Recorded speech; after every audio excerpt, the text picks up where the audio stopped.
An 18-year-old girl who had already buried her first child sat in a villa on Lake Geneva and asked the most dangerous question.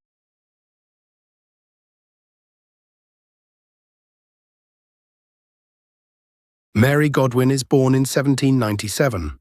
Her mother, Mary Wollstonecraft, the woman who wrote the first great argument for women's rights, dies 10 days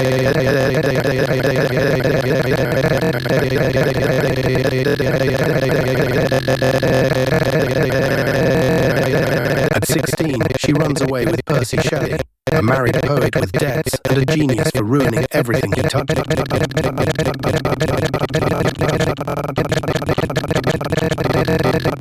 I dreamed that my little baby came to life again, that it had only been cold, and that we rubbed it before the fire, and it lived. That sentence is from her journal. She writes it, and then she writes nothing else about the child. But the dream does not leave her.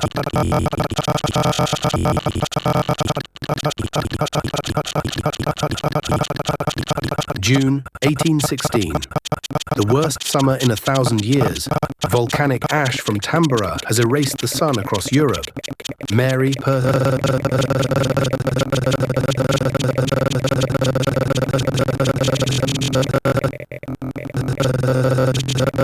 The two famous poets scribble a few pages and quit.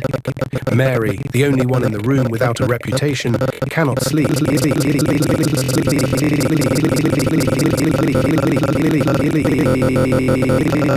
I saw the hideous phantasm of a man stretched out, and then, on the working of some powerful engine, show signs of life.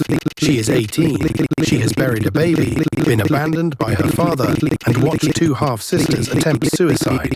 She does not write a ghost story. She writes...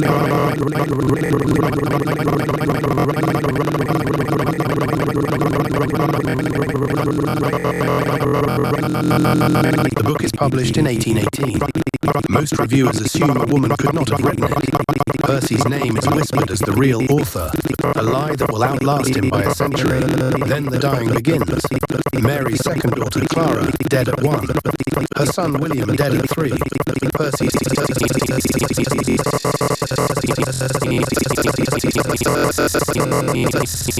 When they burn his body on the beach, his friend Trelawney reaches into the fire and pulls out Percy's heart. It will not burn.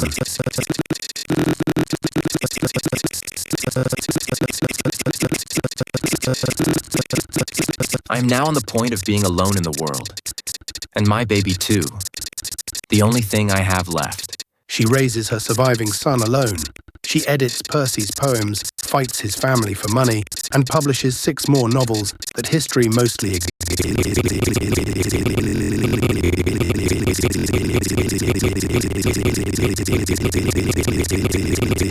Today, every film about artificial intelligence, every novel about genetic engineering, every argument about what we owe the things we create traces its bloodline back to a teenager in a Swiss villa who could not stop dreaming about a dead baby beside a fire.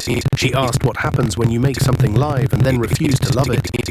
She already knew the answer. She had lived it, motherless at 10 days old. Mary Shelley died at 53. They found Percy's heart.